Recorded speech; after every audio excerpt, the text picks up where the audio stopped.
Bismillahirrahmanirrahim. Hamd Xwedara, salatu selam li ser Resulî wî be. Em tev dizanin çiqa behsa Xwedê dibe, em hemen behsa Pêxember aleyhissalatu vesselam jî dikin. Çima lewra ê ku îrtibata însan û Xwedê bi heva daye girêdanê ew e ê ku mesaja Xwedê ji me re hanîhatî bi me daye xwendin, bi me daye nasîn Hazreti Muhammed aleyhissalatu vesselam e. Hazreti Muhammed tek insanekî duruyor dünyada. Yani tek insan, yani insan-ı yekemîne jî mükerremtir, jî baştır. İnsan natıyor dünyaya em tev yad zalim. Ve münasebeti jî ev Hazreti Muhammed'a her vakti layık methu senayi, her vakti layık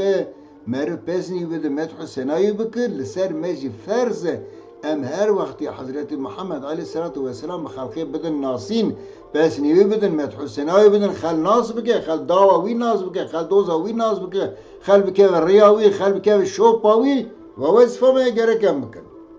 Efendim Mevluda Peygamber merhaba bukhunun caizi ne caizi Kur'an'da he tünne Peygamber gutine vana mühimlenen de Kur'an'da tünne Peygamber ne guti Mevludan piroz bikin ama dünya hati gördün. İro xar rojbuna xiza xwa piroz ka kore xwa piroz ka buku xwa piroz ka pezevengi xwa piroz ka rojbuna patrona xwa piroz ka rojbuna seroki devleta xwa piroz ka ku xadi Peygamber nazna ka yani piroz kına rojbuna herkesi meşru'a iro merhaba Peygamber koruca kute da hati dünyayı ne meşru'a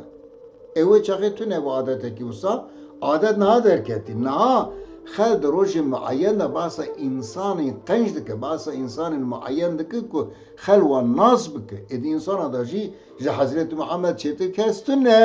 کو مرمت حسین ایوب افن مخندنا مولودی تدا مبالغه هي راست تدا مبالغه هي مر وسا خواستی پزنی بده ما جوات میری کی مدمر جنا کا گونی ما سسکین گو باو براو سوارو دگو سر ترا مرتونه بود گو تو derken niçili teçil niçil ve evradık derev bu güçtük ama Methu Senay vidda emnavim bir derev Methu Senay peygamber bidir ezdi bejim merv çuqas Methu Senay peygamber Hazreti Muhammed bike disajit ternak mer haşene ki şuna xwedê neke hevalê xwedê lê mer gere Methu Senayî bike heyran peygamberê me rê rast bi nîşanê me daye rêberê me dünya axiretê ew he vê münasebetê eger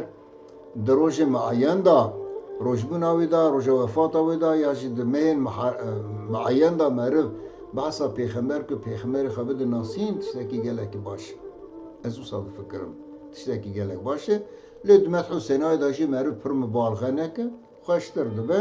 ê ku mevlûd çêkirî jî xwedê jê razî belkî zêde jî heskirî nekî zêde mübaliğe kiribe di hinek ciyan da ya ji xeletî bir insan nihayet ev nayê wê manê ku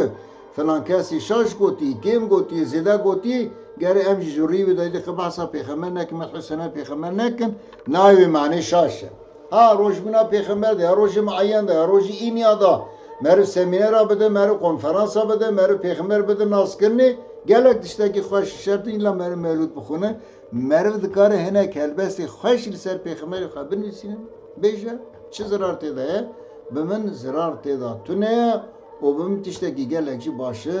ez bawerim di vî fikrê da jî em hevdûra dikarin hevatî bikin emanetê Xwedê bin Xwedayê Teala me ji şefaata peygamber mehrûm neke di kıyametê da di heşrê da jî me dibin ala peygamber da bibe heşrê û em tabiî şefaata ew bibin em bibin cîranê wî di cennetê da ya Rabbi tu ümmeta peygamber aleyhissalatu vesselam ama serî da ji me bikî cîranê peygamber aleyhissalatu vesselam bimînin di xêr û xweşiyê da